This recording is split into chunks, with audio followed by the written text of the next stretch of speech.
America ਦੇ senior ਸੰਸਦ member ਚੱਕ ਸ਼ੂਮਰ ਸਮੇਤ ਅਮਰੀਕੀ ਵਫਦ ਗੁਰਦੁਆਰਾ ਸ਼ੀਸ਼ਗੰਜ ਸਾਹਿਬ ਚਾਂਦਨੀ ਚੌਕ ਦਿੱਲੀ ਵਿਖੇ ਨਤਮਸਤਕ ਹੋਇਆ।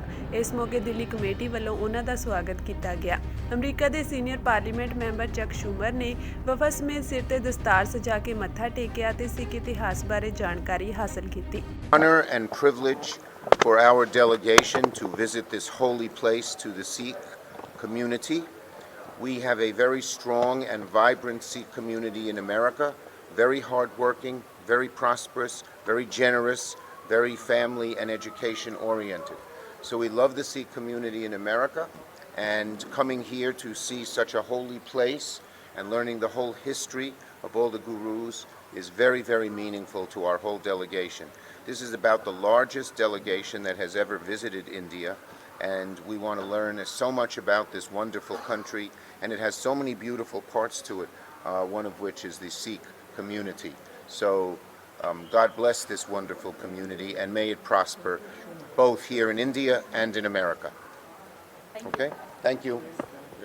ਅੱਜ ਅਮਰੀਕਨ ਡੈਲੀਗੇਸ਼ਨ ਜਿਹਨੂੰ ਲੀਡ ਕਰ ਰਹੇ ਹੈ ਉੱਥੇ ਦੇ ਸੈਨੇਟਰ ਹੁਸਨ ਜਿਨ੍ਹਾਂ ਦੀ ਬਾਰੇ ਬਹੁਤ ਅਸੀਂ ਲੋਕਾਂ ਨੇ ਕਿਤਾਬਾਂ 'ਚ ਪੜ੍ਹਿਆ ਕਿ ਇਹਨਾਂ ਦਾ ਆਪਣੇ ਦੇਸ਼ ਦੇ ਪ੍ਰਤੀ ਔਰ ਜਿਸ ਤਰੀਕੇ ਦੇ ਨਾਲ ਬਾਕੀ ਕੌਮਾਂ ਦੇ ਨਾਲ ਇਹ ਸਾਂਝ ਰੱਖਦੇ ਆ। ਅੱਜ ਗੁਰਦੁਆਰਾ ਸੀਸਗੰਜ ਸਾਹਿਬ ਇਹਨਾਂ ਨੇ ਵਿਜ਼ਿਟ ਕੀਤੀ ਆਪਣੀ ਡੈਲੀਗੇਸ਼ਨ ਨੂੰ, ਕਿਉਂਕਿ ਇਹ ਵਿਜ਼ਿਟ ਤੇ ਪੂਰੀ ਇੰਡੀਆ ਦੇ ਆਏ ਹੋਏ ਆ। ਇੱਥੇ ਆ ਕੇ ਜਿਸ ਤਰੀਕੇ ਦੇ ਨਾਲ ਗੁਰੂ ਇਤਿਹਾਸ ਦੇ ਨਾਲ ਜੋੜਿਆ ਔਰ ਉਹਨਾਂ ਨੇ ਆਂਦੇ ਜਿਸ ਤਰੀਕੇ ਨਾਲ ਦੱਸਿਆ ਕਿ ਅਮਰੀਕਾ ਦੇ ਵਿੱਚ ਵੀ ਜਿਹੜੇ ਸਿੱਖ ਨੇ ਉਹ ਕਿਸ ਤਰੀਕੇ ਦੇ ਨਾਲ ਉਹਨਾਂ ਦੇ ਨਾਲ ਮਿਲਵਰਤਨ ਦੇ ਨਾਲ ਪਿਆਰ ਨਾਲ ਰਹਿੰਦੇ ਆ ਔਰ ਗੁਰੂ ਇਤਿਹਾਸ ਜਾਣਨ ਤੋਂ ਬਾਅਦ ਉਹਨਾਂ ਦੇ ਵਿੱਚ ਇੱਕ ਸ਼ਰਧਾ ਦਾ ਹੋਰ ਵਧਦੀ ਹੈ ਕਿ ਕਿਸ ਤਰੀਕੇ ਦੇ ਨਾਲ ਇਹ ਕੌਮ ਇੰਨੀ ਜੁਝਾਰੂ ਹੈ ਔਰ ਕੌਮ ਦੇ ਜਰਨੈਲ ਗੁਰੂ ਕਿਹੋ ਜਿਹੇ ਸੀ। ਸੋ ਸਾਨੂੰ ਉਮੀਦ ਹੈ ਕਿ ਇਹੋ ਜਿਹੀਆਂ ਜਿਹੜੀਆਂ ਵਿਜ਼ਿਟਸ ਹੁੰਦੀਆਂ ਨੇ ਸਾਡੇ ਭਰਾ ਜਿਹੜੇ ਉਹ ਬਾਹਰ ਵਿਦੇਸ਼ਾਂ 'ਚ ਬੈਠੇ ਨੇ, ਚਾਹੇ ਅਮਰੀਕਾ 'ਚ ਹੋਣ, ਕੈਨੇਡਾ 'ਚ ਹੋਣ, ਜਿਹੜੇ ਵੀ ਡੈਲੀਗੇਟਸ ਇੱਥੇ ਆ ਕੇ ਉਹਨਾਂ ਦੇ ਪਿਛੋਕੜ ਬਾਰੇ ਪਤਾ ਕਰਕੇ ਜਾਂਦੇ ਆ, ਸੋ ਉਹਨਾਂ ਦੇ ਵੀ ਰਿਸ਼ਤੇ ਉਹਨਾਂ ਨਾਲ ਸੁਖਾਵੇ ਹੁੰਦੇ ਆ।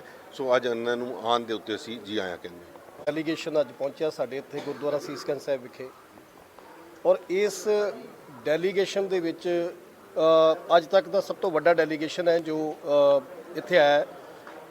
ਉਹਨਾਂ ਨੇ ਸਾਡੇ ਨਾਲ ਇੱਕ ਤੇ ਗੁਰੂ ਇਤਿਹਾਸ, ਗੁਰਧਾਮਾਂ ਦੇ ਬਾਰੇ, ਸਿੱਖਾਂ ਦਾ ਕੀ ਇਤਿਹਾਸ ਹੈ ਉਸ ਦੀ ਬੜੀ ਰੁਚੀ ਲੈ ਕੇ ਉਸ ਦੀ ਜਾਣਕਾਰੀ ਲਈ ਹੈ। ਦੂਸਰੀ ਸਭ ਤੋਂ ਵੱਡੀ ਸਾਨੂੰ ਇਸ ਗੱਲ ਦੀ ਖੁਸ਼ੀ ਹੋਈ ਹੈ ਕਿ ਜਿਹੜਾ ਉਹਨਾਂ ਨੇ ਇਹ ਕਿਹਾ ਕਿ we want more Sikhs in America, ਇਹ ਸਾਡੇ ਵਾਸਤੇ ਬੜੀ ਫਖਰ ਵਾਲੀ ਗੱਲ ਹੈ। ਇਸ ਤੋਂ ਪਹਿਲਾਂ ਆਸਟ੍ਰੇਲੀਆ ਦਾ ਡੈਲੀਗੇਸ਼ਨ ਆਇਆ ਸੀ ਤੇ ਉਹਨਾਂ ਨੇ ਵੀ ਕਿਹਾ ਸੀ ਕਿ we want more Sikhs in Australia, because Sikhs ਜਿਹੜੇ ਆ ਉਹ ਹਾਰਡ ਵਰਕਰ ਹੈ, ਇਮਾਨਦਾਰ ਹੈ ਔਰ ਜਿੱਥੇ ਵੀ ਜਾਂਦੇ ਆ ਉੱਥੇ ਮਿਹਨਤ ਲਗਨ ਕਰਕੇ ਉੱਥੋਂ ਦੇ ਦੇਸ਼ ਦੀ ਤਰੱਕੀ ਦੇ ਵਿੱਚ ਆਪਣਾ ਯੋਗਦਾਨ ਪਾਉਂਦੇ ਆ। ਸੋ ਅੱਜ ਇਸ ਡੈਲੀਗੇਸ਼ਨ ਵੱਲੋਂ ਵੀ ਸਿੱਖਾਂ ਦੀ ਤਾਰੀਫ ਕੀਤੀ ਗਈ ਹੈ ਜਿਹੜੇ ਅਮਰੀਕਾ ਦੇ ਵਿੱਚ ਹੈ ਔਰ ਉਹਨਾਂ ਨੇ ਕਿਹਾ ਕਿ ਹੋਰ ਸਿੱਖ ਆਉਣ, ਅਸੀਂ ਉਹਨਾਂ ਨੂੰ ਵੈਲਕਮ ਕਰਦੇ ਹਾਂ। ਸੋ ਅੱਜ ਇੱਥੇ ਡੈਲੀਗੇਸ਼ਨ ਦਾ ਅਸੀਂ ਸਵਾਗਤ ਕੀਤਾ, ਉਹਨਾਂ ਨੂੰ ਸਾਰੇ ਇਤਿਹਾਸ ਦੇ ਬਾਰੇ ਦੱਸਿਆ ਔਰ ਬਹੁਤ ਹੀ ਉਹ ਪ੍ਰਸੰਨ ਹੋਏ ਆ ਸਾਰਾ ਕੁਝ ਹਿਸਟਰੀ ਜਾਣਨ ਤੋਂ ਬਾਅਦ।